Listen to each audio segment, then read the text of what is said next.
Ndabashuje mwese bakunzi b'ikiganiro ubuzima buzima. Nkuko mubimenyereye mu kiganiro ubuzima buzima tuba turi kumwe n'inzobere nyinshi zitandukanye mu by'ubuzima, aho zidufasha kubasobanurira byimbitse uburyo mwabungabunga ubuzima bwanyu bwa buri munsi. Mushobora kwibaza ati mbese kuri uyu munsi mu kiganiro ubuzima buzima twabateganyirije iki? Ukibyumva, ukibivuga ndetse no mu itangazamakuru ritandukanye, itangazamakuru mpuzamahanga, iyo bayivuze iyo ndwara abantu benshi imitima irahaba. Ushobora kwibaza ati mbese iyo ndwara ni indwara bwoko ki? Muri rusange tutagiye kure cyangwa ngo tubicishe amatsiko, ni icyorezo cyateye cyitwa coronavirus. Ubu ntago ndi njyenyine hano mu kiganiro ubuzima buzima, ndi kumwe na Dr. Zimurinda Ale, akorera mu mushinga yitwa Intra Health. Akaba ari umushinga ujyanye n'iby'ubuzima, akaba ashinzwe kurwanya ndetse no gukumira indwara z'ama-infection ndetse n'indwara z'ibyorezo. Reka tumuhe ikaze asuhuze abakunzi b'ikiganiro ubuzima buzima. Tubahaye ikaze Dr. Mwakibwira abakunzi b'ikiganiro ubuzima buzima, nubwo twabavuze muri make mukabibwira muri rusange ndetse mukanabasuhuza mbere yo gutangira kuvugana ku ndwara ya coronavirus.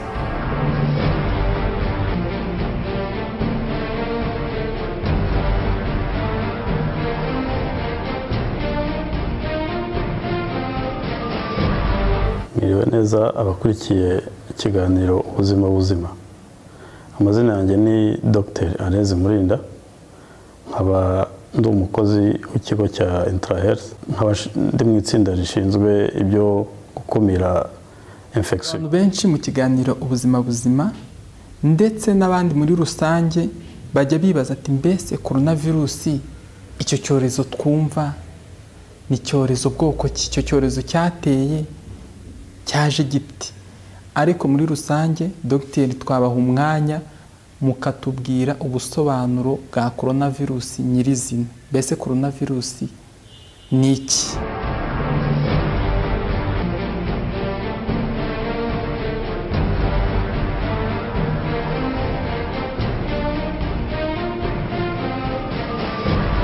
Ku ndwara ya coronavirus iyo twita COVID19 ni indwara yagaragaye bwa mbere mu Bushinwa kwa 12 muri aho twita Wuhan. Iyo ndwara rero ikaba ari indwara kugeza ubu imaze kugera mu bihugu birenga 120. Ikaba ari indwara mu minsi ibiri ishize yemejwe nk'indwara y'icyorezo cyugarije isi yose muri rusange, cyo twita pandemi. Indwara ya COVID19 imaze gufata umubare w'abantu benshi cyane, ariko birumvikana igice kinini cy'abantu banduye iyo ndwara bakaba bagaragara mu Bushinwa. Tugiye kuri iyo indwara ya coronavirus ni indwara bwoko ki? Ni indwara ifata imyanya y'ubuhumekero. Coronavirus iryo zina riva ku kuba ari virusi. Iyo uyirebye mu byuma bireba amavirusi ubona ko ari virusi imeze nk'ifite ikintu cya uburyo iteyemo. Ku muzenguruko hagiye hariho utuntu tw'uduprotein dutuma igira shape cyangwa se igaragara nk'urugori cyangwa nk'ikamba. Mu cyongereza byitwa crown. Niho izina corona ryavuyeho. Hari za virusi nyinshi zo muri uwo muryango twita coronavirus. Izo virusi ngira ngo muzo tuzi cyane ni nk'iyitwa Mid East Respiratory Syndrome, yigeze kugaragara muri Arabia Saudite muri 2012. Hakaba n'indi yitwa Severe Acute Respiratory Syndrome. Iyo yagaragaye mu Bushinwa mu mwaka wa 2003. Ubu rero hari iyi ngiyi coronavirus twita novel cyangwa se new coronavirus, kubera ko iyo virusi yo ntago isa n'izagaragaye mbere, ko ifite ibyitandukaniyeho nazo, cyane cyane nk'iyo urebye ni virusi y'indagurika cyane, ibyo twita mutation. Iyo ndwara rero yagaragaye bwa mbere nk'uko nabivuze mu kwezi kwa 12 umwaka ushize 2019, ikaba yaragaragaye mu bantu bo mu Bushinwa muri uwo mujyi wa Wuhan, baryaga cyangwa se bakoreshaga inyama zo mu mazi twita seafood, ndetse n'izindi nyama z'inyamaswa, cyane cyane inyamaswa zimwe na zimwe nk'izo bita pangole. Abo rero bayigaragayeho bwa mbere, birumvikana nk'izindi ndwara zandura cyane, ari nayo mpamvu mubona ko iyi ndwara imaze kugera ahantu hanini ku isi nk'uko nabivuze mu bihugu 120. Iyo ndwara abo bantu bayanduye mbere bagiye banduza abandi, mu kwanduza abandi ubwo banduje birumvikana ba bandi babafasha baba hafi aribo miryango yabo ndetse n'abaganga n'abandi babitaho, barabanduje cyane ku buryo muri bo birumvikana hari abitabye Imana, hari n'abandi bakomeje no kwanduza abandi. Iyo umuntu yari afite iyo virusi bituma agenda ayanduza ku bagenzi be. Tuzi ko muri rusange buri ndwara iba ifite uburyo yanduramo, cyangwa niba itanandura ikaba izwi ko ari indwara itandura, ariko dukurikije ibyo twumva n'ibyo mumaze kutubwira, turumva ko coronavirus ari indwara yandura. Ariko nk'umukunzi w'ikiganiro ubuzima buzima ashobora kwibaza ati mbese iyi ndwara yaba yandura gute?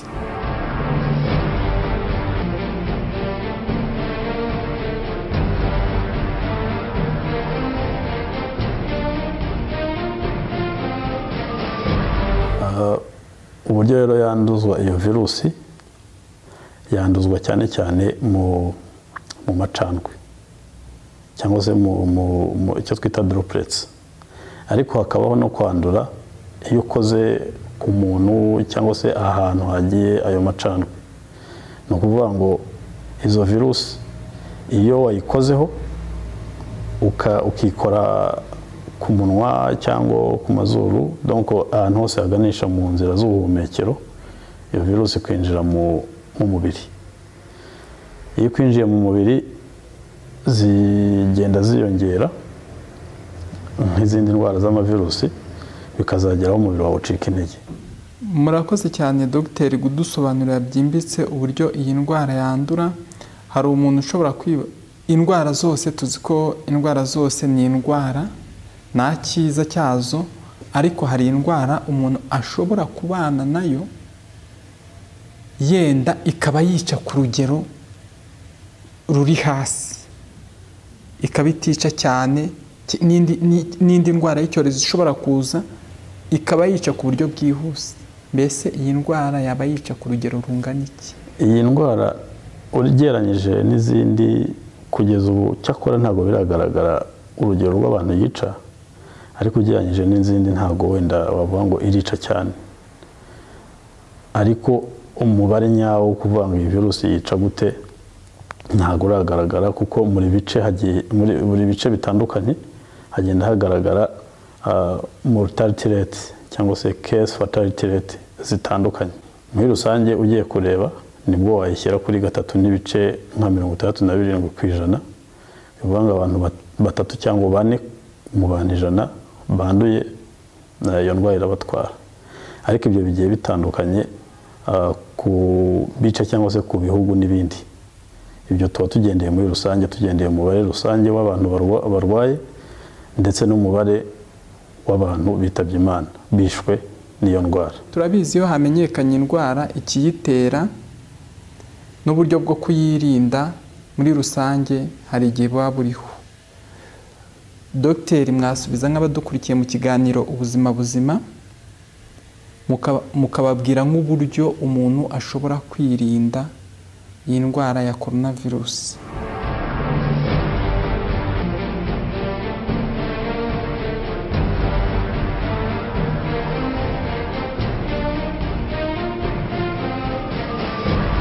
ikintu cya mbere ni isuku. Nk'uko tugenda tubishishikarizwa, bisaba ko umuntu agira isuku. Icya mbere isuku ku giti cyawe, ariho abantu bose babashishikariza gukaraba intoki, kugira ngo nk'uko mubikurikirana hari gahunda y'uko ahantu bishoboka hakunda guhera abantu benshi bagiye bashyiraho ibikoresho bituma abantu bakaraba intoki. Ariko biriya ni ukugira ngo bafashe abantu, ariko umuntu yagombye kumva ko ari inshingano ze gukaraba intoki, akumva ko ari ibintu agomba kwitaho ku giti cye, kuko ari isuku ye imureba kandi imurinda. Si ngombwa gutegereza ko ugera aho ngaho bakaraba intoki nyuma yo gukora ku kintu icyo ari cyo cyose, cyane cyane nk'inyamaswa, ndetse ntabwo wamenya na mugenzi wawe ashobora kuba yanduye, cyangwa se gukora ku muntu urwaye urembye cyane, ugomba gukaraba intoki. Ikindi nanone muzabona cyane cyane abantu bambara udupfukamunwa. Udupfukamunwa turi mu bwoko butandukanye. Hari udupfukamunwa twita surgical mask, ni udupfukamunwa abantu bambara cyane cyane abarwayi, kugira ngo naramuka akoroye cyangwa yitsamuye izo droplets cyangwa ayo macandwe, utwo duce tw'amacandwe turimo amavirusi tutaza gusohoka tukajya kuri bagenzi be, cyangwa tukajya abandi bantu bakaba baduhumeka. Iyo rero apfutse umunwa bituma tudasohoka nk'uko nabivugaga. Ariko kubera ko utakwizera ngo ninde urwaye ninde utarwaye, ashobora no kuba abizi ko arwaye wenda ntiyipfuke ku munwa, ibyo nabyo birashoboka. Bisaba ko rero nawe wipfuka ku munwa. Ibyo ngibyo ntabwo abantu bose bakwipfuka ku munwa, ukeretse yari amabwiriza ahari. Cyane cyane abantu bipfuka ku munwa ni abantu bagiye kwegera uwo muntu urwaye. Iyo bagiye kwipfuka ku munwa rero nabo hari izindi masike bakoresha zabugenewe, zapimwe bigaragara ngo izi zirinda ku kigero runaka. Utwo dupfukamunwa rero nk'uko navuze dutuma umuntu atabasha guhumeka ya mavirusi avuye kuri mugenzi we. Ntabwo ari icyo gusa, ku bushakashatsi bwakozwe byagaragaye ko no mu musarani w'abantu barwaye naho hagaragayemo ayo mavirusi. Hari amakuru menshi cyangwa hari ubushakashatsi butarakorwa kugira ngo butwereke amakuru ahagije kuri iyi ndwara, ariko kugeza ubu tuzi ko kwirinda ni ukwirinda ayo macandwe cyangwa utwo duce tw'amacandwe tuvuye ku muntu urwaye. Nanone ukirinda gukora contact, gukora ku muntu cyangwa se ku bikoresho runaka bishobora kuba byanduye. Kubera ko utamenya ko byanduye, niyo mpamvu umuntu akaraba intoki mu gihe icyo ari cyo cyose ufite icyo wakoze. Ikindi bashishikariza abantu kutajya mu bihugu birimo iyo ndwara. Hariho muzumva, nubwo biba bigoye ku rwego rw'ubukungu, ariko muzumva babwira abantu kutagenda mu bihugu runaka, bahagarike n'ingendo z'indege, kugira ngo abantu batajya muri ibyo bihugu bakaba bagira risike yo kuba bahura n'abantu barwaye bakabanduza. Ikindi kuri iyi ndwara, abantu banduza ntabwo ari abantu barembye gusa. Byagaragaye ko hari n'abantu bashobora kuba bataragaragaza ibimenyetso ariko banduza. Nababwiye ko amakuru yose ataragaragara, ariko izo ni case zagiye zigaragara. Niyo mpamvu twirinda ikintu icyo ari cyo gishoboka cyose, tugafata ingamba zifatika zo kwirinda. Nk'uko nabivuze, iyi ndwara yavuye mu matungo. Amatungo yanduje abantu banduza abandi, ariko si ukuvuga ko amatungo atacyanduza abantu. Nubwo abantu muri iyi minsi bari kugenda banduza abandi, mubona ko biva mu gihugu kimwe bijya mu kindi. Ngira ngo nko kuri uyu munota tuvugana n'ibihugu bitwegereye byegeye igihugu cyacu cy'u Rwanda, nabyo byagizwemo n'iyo ndwara.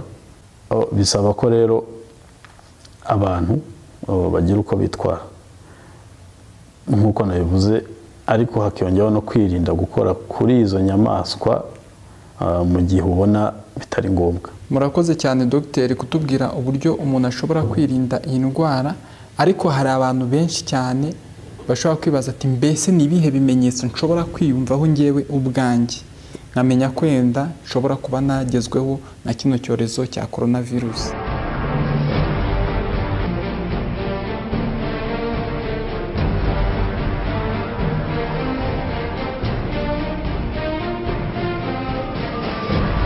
Muzabona ko ibimenyetso cyane byibanze, kuko ibimenyetso ntabwo bigaragara icyarimwe. Ikimenyetso cy'ibanze kigaragara hafi 100% ku barwayi barwaye iyo ndwara ni ikimenyetso cy'umuriro. Nacyo kimenyetso cya mbere muzabona abantu bapima muri screening zitandukanye. Ikindi kimenyetso kigaragara ni inkorora, ariho haturuka na kwa kundi umuntu akorora akaba yatambutse izo droplets cyangwa se utwo duce tw'amacandwe turimo izo virusi. Ikindi kimenyetso cya gatatu ni ikimenyetso cyo kubabara mu gatuza cyangwa se guhumeka nabi, cyo twita dyspnea. Umuntu agahumeka nabi kubera ko iyi ndwara ni indwara y'ubuhumekero nk'uko nabivuze. Iyo ndwara akenshi umuntu uyirwaye agira hari ibyo twita umusonga, ariko ubundi ni infection yo mu bihaha, bishobora no kugenda bikaba compliqué umuntu guhumeka bikamugora. Hari no kuba umuntu ashobora kubabara mu ngingo, kubabara mu muhogo. Hakaba n'ibindi bimenyetso bimwe na bimwe bitagaragara cyane ku barwayi bose, bisa n'ibitandukanye n'indwara z'ubuhumekero. Ndavuga ibimenyetso bijyanye na type digestif, umuyoboro w'ibiryo. Ibyo bimenyetso nabyo birashoboka, hakazamo za diare, hakazamo no kuba umuntu yababara mu nda. Ariko ibyo ni ibimenyetso byo bigaragara cyane ni icyo cyo gukorora, guhumeka nabi bigoranye, icyo abantu bakunda kuvuga ngo ni uguhumeka isigane, ndetse birumvikana n'umuriro nk'uko nabivuze. Hari indwara zose ntabwo zisuzumwa kimwe. Twabonye nk'umuntu urwaye Ebola nko mu kiganiro mwaduhaye cyo mu mwaka ushize cyo kwirinda ndetse no gusobanurira abantu byimbitse ku cyorezo cya Ebola. Twabonye uburyo abantu baba bambaye iyo bagiye gusuzuma umuntu urwaye Ebola ndetse n'ibimenyetso n'iki. Ariko noneho muri rusange mushobora nko kutumara amatsiko mu kiganiro ubuzima buzima mukatubwira nk'uburyo coronavirus ishobora kubisuzumwamo. Mbese niba umuntu ufite ikibazo cya coronavirus bashobora kumusuzuma mu maraso yenda akaba ariho igaragarira iyo virusi, cyangwa ahandi hose muri rusange uburyo ushobora kubona yuko umuntu arwaye icyorezo cya coronavirus. Iyi ndwara rero ikaba ari indwara, hari icyo twita incubation period. Incubation period ni iminsi 2 kugera kuri 14. Ni ukuvuga ngo n'umuntu bashyize muri quarantaine bategereje ko azagaragara ibimenyetso, bamushyira muri quarantaine cyangwa se mu hezo mu gihe cy'iminsi 14. Ikindi nakongeraho ni umuti kugeza ubu, ni indwara kugeza ubu idafite umuti. Ubufasha bafasha abantu ni ukubaha imiti iyo twita supportive treatment. Ni imiti yongera kugarurira umubiri ibyo wabuze, kugira ngo umubiri ukomeze kurwana na twa dukoko y'amavirusi ari mu mubiri. Uburyo iyo ndwara bayisuzuma ni ikizame bakora cyitwa PCR. Kikaba ari ikizame bakora muri laboratoire. Ngira ngo iyo umuntu baramutse bamuketse bahita bafata sample cyangwa se bagafata ibyo bari bupime, bakabifata mu muhogo ndetse no mu mazuru, bagakora icyo kizame. Mu gihe kitarenze amasaha 5 icyo kizame kiba cyabonetse. Mu bijyanye no kwirinda, nuko umuntu wese utameze neza yagombye kujya kureba umuganga hakiri kare, akajya kwa muganga kwivuza hakiri kare. Ikindi nanone wagera kwa muganga ukibuka gusangiza umuganga muri kumwe ibijyanye n'ingendo zawe, kuko birafasha umuganga bitewe n'umufasha no kuba yatekereza ubwo burwayi ufite akaba yabuhuza n'iki cyorezo dufite muri iyi minsi. Dr. tugana ku musozo w'ikiganiro cyacu ubuzima buzima, ni iki mwabwira nk'abakunzi b'ikiganiro ubuzima buzima? Icyo natangariza abakunzi b'ikiganiro ubuzima buzima ni uko buri wese yagombye kumva ko ari uruhare rwe mu kwirinda, kurinda ubuzima bwe, akarinda umuryango we, akarinda ndetse community abamo cyangwa se n'igihugu muri rusange. Kuko iyo umuntu yanduye yanduza abandi, iyo yanduje abandi usanga bigiye bikaba ikintu kiremereye, atari no ku gihugu gusa no ku isi yose. Njya mbona ko ubukungu ndetse n'izindi gahunda zisanzwe z'ubuzima zirimo impinduka nyinshi kandi ziri negative. So bisaba rero ko buri muntu yirinda, kandi kwirinda bitangira kuri wowe ku giti cyawe. Ikindi nkaba mbashishikariza kujya bakomeza gukurikira iki kiganiro, kuko ni ikiganiro gifasha kugira ngo umuntu amenye aho isi igeze ndetse amenye n'amakuru atandukanye ku buzima bwe ndetse n'ubuzima muri rusange.